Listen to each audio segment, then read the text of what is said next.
অন্তত একটা ব্যবস্থা আমাদের করে দিন, নলে মরা ছাড়া আমাদের কোনো উপায় থাকবে না স্যার। এত সুন্দর করে এত ভালোবেসে তাকে বিজেপি সরকারকে ভোট দিয়ে আমরা নিয়ে আসলাম, আমাদের ভালো হবে, আমাদের ভালো করবে, সেখানে আজকে এরকম করছে আমাদের সাথে। আমাদের একটা জায়গা করে দিক অন্তত, আমরা যাতে পেটে ভাত দিতে পারি। আমরা এতগুলো মানুষ কোথায় যাবে?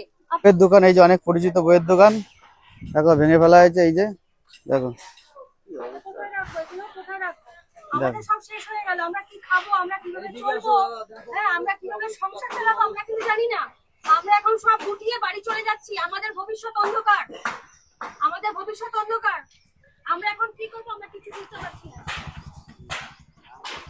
আমরা এখন কি করে সংসার চালাবো? এই যে এত দোকান এত বই সব আমার ঘরে নিয়ে যেতে হলো। হ্যাঁ, এখন আমার দোকানে থাকতে দেবে না, সব উঠিয়ে দিচ্ছে। এখন আমাদের পেটের ভাত জোগাড় হবে কি করে? আপনারা বলুন, কোথায় যাব আমরা, কি করে খাবো আমরা, আপনারা বলুন। তা আপনার কি মতামত, একটা কোনো ভালো জায়গা? অন্তত আমাদের জায়গা দেখে আমাদের কথা পৌঁছাতে পারতো, আমাদের কোনো জায়গা দেয়নি, আমরা নিরুপায়। আমরা এখন সব নিয়ে বাড়ি চলে যাচ্ছি, কি করে খাবো আমরা? আমরা তো নতুন সরকারকে নিয়ে এসেছিলাম, ভালোবেসে নিয়ে এসেছিলাম, তাকে ভোট দিয়ে নিয়ে এসেছিলাম। এখন আমরা কি করবো, কোথায় যাব আমরা? আমাদের উপায়টা বলে দিন আপনারা। শুধু আপনার না, এরকম হাজার হাজার মানুষ, হাজার হাজার লোক দেখুন না, সব ভেঙে দিচ্ছে। কোথায় যাব আমরা, আপনারা বলুন। আমরা এখন খাবো কি করে, চলবো কি করে আমরা? আমাদের দুঃখ কে বুঝবে? কেউ কি বুঝছে আমাদের দুঃখ?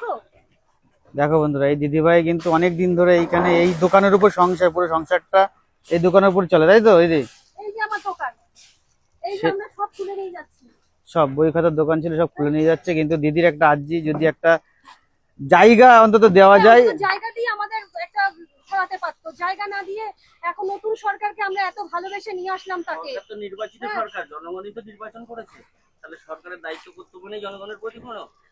সেটা তো অবশ্যই, পেটে লাথি হচ্ছে, কোনো দায়িত্ব নেই সরকারের? অন্তত রেলের জায়গায় যেটুকু লাগবে সেটুকু রেখে একটা লাইন বরাবর একটা কিছু দোকান করে দিয়ে কিংবা জায়গা দিয়ে। অবশ্যই উন্নয়ন দরকার, আমরা ছেড়ে দেবো, সবার এই দোকানটা ছড়িয়েছি উন্নয়ন, আমরা ছেড়ে দেবো, আমাদের কোনো আপত্তি নেই, আমরা ছেড়ে দেবো, কিন্তু সরকারের কাছে হাত জোর করে অনুরোধ, আমাদের একটা জায়গা করে দিক অন্তত, আমরা যাতে পেটে ভাত দিতে পারি। আমরা এতগুলো মানুষ কোথায় যাবে আপনারা বলুন তো, কোথায় যাব আমরা? সব আজকে থেকে পুরো স্টপ হয়ে গেল কাজ করব, পুরো স্টপ। তাহলে আমরা এই যে ঘরে নিয়ে গেলাম মালপত্র, এখন যদি বিক্রি বাট্টা না হবে না আমরা জানি, কিন্তু খাবো কি আমরা? আমাদের সেইটুকু তো জোগাড় নেই। মাল রয়েছে, সেই মালগুলো তো ড্যামেজ হবে, পুরোটা ঘরে থেকে ড্যামেজ হবে, সব হবে, সব নষ্ট হয়ে যাবে। আর তারপরে কি নতুন জায়গা নিতে গেলে এখন বাসে যেতে হয়, ভাড়া 6 লাখ টাকা স্যালারি চাচ্ছে, 6-7 হাজার টাকা ভাড়া, আমাদের মতন এই গরিব মানুষের সম্ভব দেওয়া? সেটা আপনি বলুন। আমরা দিন আনি দিন খাই, সেটাই।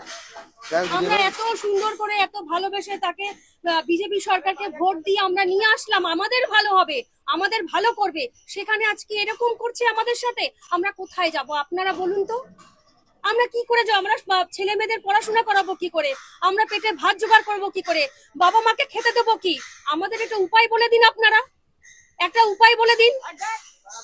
কোনো কারোর কাছে এই অ্যান্সার আমাদের কাছেও নেই, তবু আর্জি জানাই যাতে এনার দাদা এই মানে সমস্ত যারা ব্যবসা করে খাচ্ছিল এতদিন ট্রেনে প্ল্যাটফর্মে, তাদের জন্য একটা ব্যবস্থা করা হোক। তাই আর্জি ভিডিওর মাধ্যমে জানালাম, আমাদের কিছু করণীয় নেই। স্যার আপনার কাছে অনুরোধ, আপনি প্রধানমন্ত্রী দেশের, আপনার কাছে অনুরোধ, এতগুলো মানুষের পেটে লাথি মারবেন না স্যার, অন্তত একটা ব্যবস্থা আমাদের করে দিন, অন্তত একটা ব্যবস্থা আমাদের করে দিন, নলে মরা ছাড়া আমাদের কোনো উপায় থাকবে না স্যার।